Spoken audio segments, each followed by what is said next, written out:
नमस्कार, Byju's exam prep IAS Hindi platform पर आपका स्वागत है। दोस्तों, आज हम लोग 23 अगस्त 2022 के दैनिक क्विज की चर्चा करेंगे, जो कि आपके आगामी संघ लोक सेवा आयोग की 2023 की प्रारंभिक परीक्षा के दृष्टिकोण से लाभदायक सिद्ध हो सकता है। तो आइए पहले प्रश्न की ओर चलते हैं। पहला प्रश्न है, कृषि लागत और मूल्य के संबंध में निम्नलिखित कथनों पर विचार कीजिए। दोस्तों, यह प्रश्न मध्यम स्तर का है, यहाँ पर आप देख सकते हैं। तो इसमें पहला कथन दिया गया है, कृषि लागत और मूल्य आयोग कृषि एवं किसान कल्याण मंत्रालय भारत सरकार का एक संबद्ध कार्यालय है। तो दोस्तों, यह कथन एकदम सत्य है, क्योंकि कृषि लागत और मूल्य आयोग भारत सरकार की विकेंद्रीकृत एजेंसी है। पहले इसका नाम कृषि मूल्य आयोग था। तो कृषि लागत और मूल्य आयोग भारत सरकार के कृषि और किसान कल्याण मंत्रालय का एक संलग्न कार्यालय है और यह जनवरी 1965 में अस्तित्व में आया था। वर्तमान में आयोग में एक अध्यक्ष, सदस्य सचिव, एक सदस्य और 2 सदस्य गैर आधिकारिक शामिल होते हैं। तो गैर आधिकारिक सदस्य में कृषि समुदाय के प्रतिनिधि हैं और आमतौर पर कृषक समुदाय के साथ एक सक्रिय संबंध रखते हैं। तो इस तरह से पहला कथन सत्य है। दूसरा है, सीएपी प्रत्येक वर्ष मूल्य नीति रिपोर्ट के रूप में सरकार को अपनी सिफारिशें अलग अलग वस्तुओं के 5 समूहों यानी खरीफ फसलों, रबी, गन्ना, कच्चे जूट और खोपरा के लिए करता है। तो दोस्तों, निश्चित रूप से यह कह सकते हैं, क्योंकि प्रमुख कृषि उत्पादों के लिए एमएसपी को सरकार की सिफारिशों के आधार पर प्रत्येक वर्ष के अंत तक यह आयोग निर्धारित करता है और अब तक सीएसीपी 23 वस्तुओं के एमएसपी की सिफारिश करता है, जिसमें 7 अनाज यानी धान, गेहूं, मक्का, मोती बाजार, जौ और रागी, इसी तरह से 5 दालें चना, अरहर, मूंग, उड़द, मसूर और 7 तिलहन में मूंगफली, रैपसीड, सरसों, सोयाबीन, समुद्री घास, सूरजमुखी, कुसुम, निगारसीड और इसी तरह से 4 वाणिज्यिक फसलें जिसमें खोपरा, गन्ना, कपास और कच्ची जूट शामिल हैं। तो इस तरह से दूसरा कथन भी सत्य है। दोस्तों, तीसरा कथन है, प्रमुख कृषि उत्पादों के लिए एमएसपी यानी मिनिमम सपोर्ट प्राइस प्रत्येक वर्ष आयोग की सिफारिशों को ध्यान में रखते हुए सरकार द्वारा तय किया जाता है। तो इस तरह से यह तीनों कथन सत्य हैं, अतः उत्तर क्या होगा? डी होगा। तो यहाँ पर आप देख सकते हैं कि यह कृषि लागत और मूल्य आयोग और सीएसीपी हर साल मूल्य नीति रिपोर्ट के रूप में सरकार को अपनी सिफारिशें प्रस्तुत करती है और अलग अलग जिन्सों के 5 समूहों के लिए, जैसे कि खरीफ फसल, रबी, गन्ना, कच्चा जूट और कोपरा, 5 मूल्य निर्धारण नीति रिपोर्ट तैयार करने से पहले आयोग एक व्यापक प्रश्नावली तैयार करता है और सभी राज्य सरकारों और संबंधित राष्ट्रीय संगठनों और मंत्रालयों को उनके विचार मांगने के लिए भेजता है। दोस्तों, इससे संबंधित इंडियन एक्सप्रेस में आई हुई खबर है। यहां पर आप देख सकते हैं, in first meet committee on MSP sets up sub group to discuss के इश्यूज। तो इस तरह से पहली बैठक एमएसपी पर समिति ने प्रमुख मुद्दों पर चर्चा के लिए उप समूहों का गठन किया है। यानी इसमें जो है, यह जो गठन हुआ है, इसमें पूर्व कृषि सचिव संजय अग्रवाल की अध्यक्षता वाली समिति में अध्यक्ष सहित 26 सदस्य हैं और 3 सदस्यता स्लॉट संयुक्त किसान मोर्चा के लिए रखे गए हैं, जिन्होंने समिति को खारिज कर दिया था और बैठक से दूर रहे थे। तो दोस्तों, न्यूनतम समर्थन मूल्य, जैसा कि आपको पता है कि एमएसपी यह जो है किसानों के जो उत्पादन करते हैं, जिसमें 23 प्रकार की फसलें हैं, तो सरकार एक मूल्य निर्धारण करती है, मिनिमम मूल्य। तो उस मूल्य में केंद्र सरकार इन किसानों से अनाजों को खरीदती है, यानी उससे कम। मान लीजिए जैसे कि गेहूं का 1900 रुपये क्विंटल है, तो वह जो है 1900 रुपये से कम में सरकार उसे खरीदारी नहीं कर सकती। तो इसी को एमएसपी कहा जाता है। तो दोस्तों, यहाँ पर आप देख सकते हैं कृषि लागत के बारे में पूरा दिया गया है और यह 1965 में अस्तित्व में आया था और इस तरह से यह देख सकते हैं कि 23 फसलों की सिफारिश करता है सीएसीपी अब बढ़ते हैं दूसरे महत्वपूर्ण प्रश्न की ओर। दोस्तों, दूसरे प्रश्न में दिया गया है भारत में क्षेत्रीय परिषदों के संबंध में निम्नलिखित कथनों पर विचार कीजिए। दोस्तों, यह सरल प्रकृति का प्रश्न है। पहला है, क्षेत्रीय परिषदें राज्य पुनर्गठन अधिनियम 1956 के तहत स्थापित वैधानिक निकाय है। यह निश्चित रूप से एकदम सत्य कथन है। दूसरा है, सभी क्षेत्रीय परिषदों का नेतृत्व प्रधानमंत्री करते हैं। यहीं पर यह कथन गलत हो जाता है। इसकी अध्यक्षता गृह मंत्री करता है, ये ध्यान रखेंगे। दोस्तों, याद रखेंगे कि इन क्षेत्रीय परिषदों का नेतृत्व गृह मंत्री करता है। तीसरा कथन है, केंद्रीय क्षेत्रीय परिषद में छत्तीसगढ़, उत्तराखंड, उत्तर प्रदेश और मध्य प्रदेश राज्य शामिल हैं। यह कथन एकदम सत्य है। अतः उत्तर 1 और 3 होगा। उत्तर सी सही है। अब इससे संबंधित दोस्तों इंडियन एक्सप्रेस में आई हुई खबर है। यहां पर आप देख सकते हैं गृह मंत्री का चित्र दिख रहा है। तो मध्य प्रदेश भोपाल में क्षेत्रीय परिषद की बैठक हुई है। तो हमारे गृह मंत्री अमित शाह हैं, उनकी अध्यक्षता में भोपाल में क्षेत्रीय परिषद की बैठक हुई, जिसमें नदी जल बंटवारे पर सीएम के साथ चर्चा की भी संभावना है। दोस्तों, इस बैठक में कनेक्टिविटी, बिजली, नदी जल के बंटवारे समेत अन्य मुद्दों पर चर्चा की जाएगी। दोस्तों, क्षेत्रीय परिषदें, जैसा कि आपको बताया, 1956 के भाग 3 के तहत क्षेत्रीय परिषदों की स्थापना की गई थी। देश में कुल 5 परिषदें हैं, यह ध्यान रखेंगे। और इस गृह मंत्री इसका अध्यक्ष होता है और मुख्यमंत्री इसका उपाध्यक्ष होता है। तो इस तरह से अब यहाँ पर 5 परिषदें हैं। यहाँ पर देख सकते हैं उत्तरी क्षेत्रीय परिषद, जिसमें हरियाणा, हिमाचल प्रदेश, जम्मू कश्मीर, पंजाब, राजस्थान राष्ट्रीय राजधानी क्षेत्र आता है। मध्य एवं पूर्वी क्षेत्रीय परिषद में देख सकते हैं कि छत्तीसगढ़, उत्तराखंड, उत्तर प्रदेश और मध्य प्रदेश। और पूर्वी क्षेत्रीय परिषद में बिहार, झारखंड, उड़ीसा और पश्चिम बंगाल राज्य। इसी तरह से पश्चिमी और दक्षिणी क्षेत्रीय परिषद में पश्चिमी में गोवा, गुजरात, महाराष्ट्र, दमन, दीव, दादर नगर हवेली जैसे संघ शासित क्षेत्र शामिल हैं। और दक्षिणी क्षेत्र परिषद में आंध्र प्रदेश, कर्नाटक, केरल, तमिलनाडु, तेलंगाना और पुदुचेरी शामिल हैं। अब बढ़ते हैं तीसरे प्रश्न की ओर। नेपाल के गोरखा सैनिकों के संबंध में निम्नलिखित कथनों पर विचार कीजिए। यह प्रश्न थोड़ा कठिन है।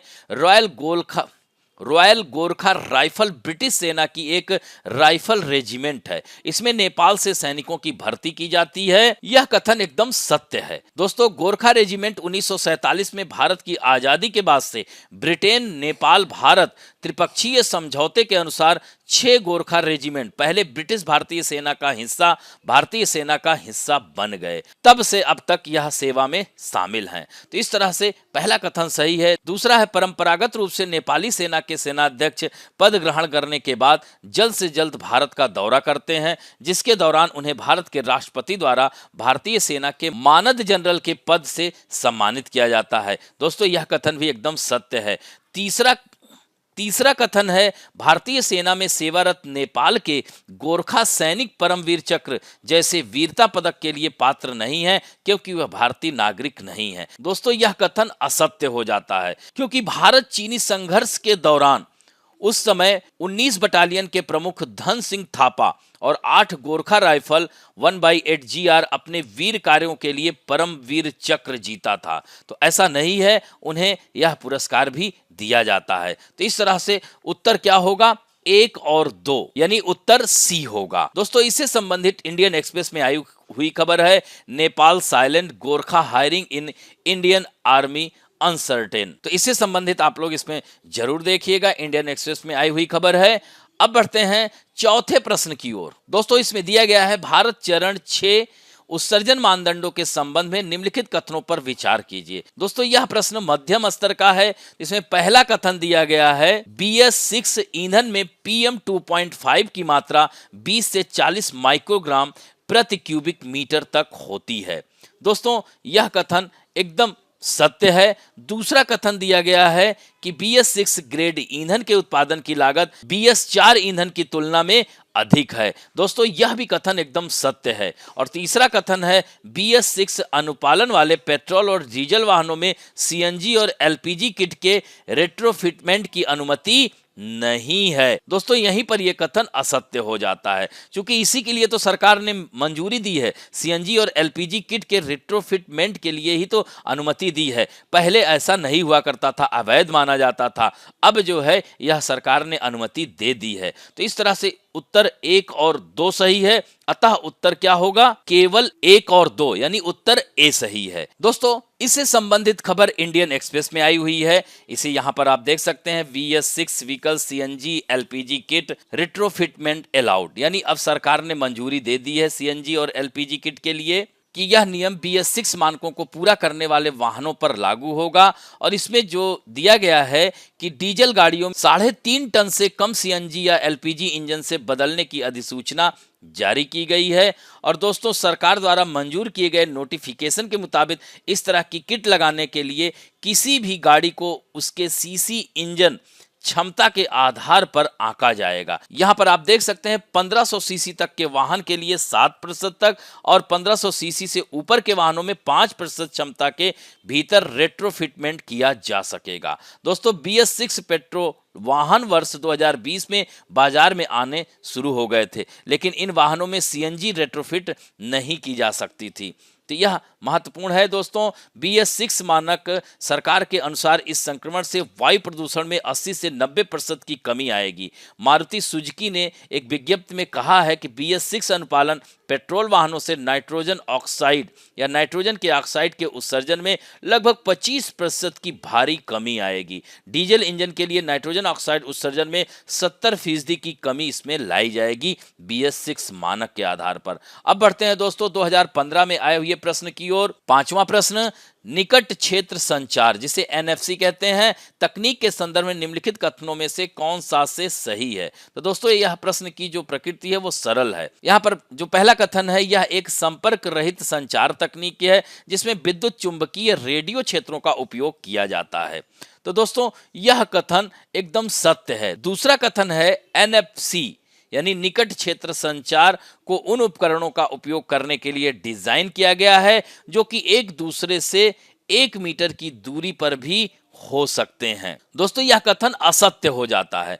क्यों? क्योंकि NFC तकनीक को कुछ सेंटीमीटर की परिचालन दूरी के लिए डिजाइन किया गया है। तो इस तरह से यह दूसरा कथन तो असत्य हो जाता है। अब तीसरा कथन है, संवेदनशील जानकारी भेजते समय NFC इंक्रिप्शन का उपयोग किया जा सकता है। तो यह कथन एकदम सत्य है, क्योंकि यह अन्य वायरलेस तकनीकों की तुलना में हमलावरों के लिए संचार को रिकॉर्ड करना अधिक कठिन बनाता है, जिससे कई मीटर की कार्य दूरी होती है। तो संवेदनशील जानकारी भेजते समय NFC इंक्रिप्शन का उपयोग कर सकता है। तो इस तरह से कथन 1 और 3 सही है, तो उत्तर C होगा। अब बढ़ते हैं दोस्तों आज के फैक्ट ऑफ द डे में। सार्वजनिक क्षेत्र के बैंकों का निजीकरण करने के तरीके इंडियन एक्सप्रेस में आया हुआ है, तो चर्चा में है। भारतीय रिजर्व बैंक के बुलेटिन में प्रकाशित एक लेख में माना गया है कि सार्वजनिक क्षेत्र के बैंक बड़े पैमाने पर निजीकरण से फायदे से अधिक नुकसान हो सकता है। हाल के वर्षों में सार्वजनिक क्षेत्र के बैंकों ने बाजार का अधिक विश्वास हासिल किया है। कोरोना नामक महामारी में आपने देखा होगा कि बहुत अच्छी तरीके से यह सार्वजनिक क्षेत्र के बैंकों ने कार्य किया। तो शोधकर्ताओं का यही कहना है कि सार्वजनिक क्षेत्र के बैंकों के बड़े पैमाने पर निजीकरण से फायदे से अधिक नुकसान हो सकता है।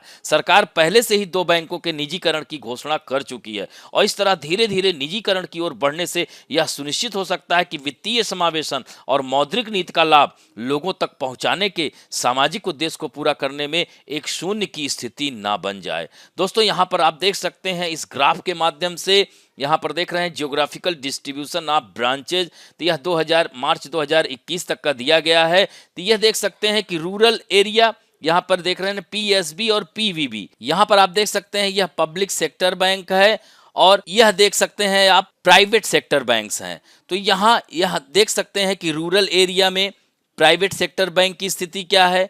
यहाँ पर रूरल एरिया में पब्लिक सेक्टर 33.4, वहीं प्राइवेट बैंक 20.8 दिखा रहा है। मेट्रोपॉलिटन में आप देख सकते हैं कि प्राइवेट बैंक का अधिक ऊपर दिखा रहा है। इसी तरह से ATM का ग्राफ आप देख सकते हैं कि यहाँ पर रूरल एरियाज में आप देख सकते हैं कि सार्वजनिक क्षेत्र के बैंक यानी सरकारी बैंक का ग्राफ ऊपर दिखा रहा है, जबकि निजी बैंक का रूरल एरिया में कम है ATM वहां पर। तो इस तरह से आप देख सकते हैं मेट्रो सिटीज में ये ग्राफ देख सकते हैं कि निजी क्षेत्र के बैंकों का ज्यादा ऊपर दिखा रहा है यह जो है पिलर। तो यह देख सकते हैं 40.3 है। तो इस तरह से यह कैसे कह सकते हैं कि निजी बैंक ज़्यादा लाभदायक हो सकता है, लेकिन धीरे धीरे करके ये कहा जा रहा है कि यह इसकी आर्थिक वैल्यू ज़्यादा हो सकती है। अब यहाँ पर आप देख सकते हैं प्रधानमंत्री जन धन योजना के तहत प्राइवेट सेक्टर के बैंक मात्र 1.3 करोड़, सोचिए लगभग 46 करोड़ में से 1.3 करोड़ ही खोले गए खाते, किसमें? PMJDY यानी प्रधानमंत्री जन धन योजना। तो यहाँ आप देख सकते हैं कि कैसे जो है इसको निजी क्षेत्र की ओर डाला जा रहा है। ऐसे में ग्रामीण क्षेत्रों के लिए यह समस्या हो सकती है। तो दोस्तों इस तरह से आज का अंक यहीं समाप्त करते हैं। आशा करता हूं कि आज का वीडियो आप लोगों को अच्छा लगा होगा। यदि अच्छा लगे तो प्लीज़ लाइक, शेयर, सब्सक्राइब और बेल आइकन दबाना ना भूलें। धन्यवाद।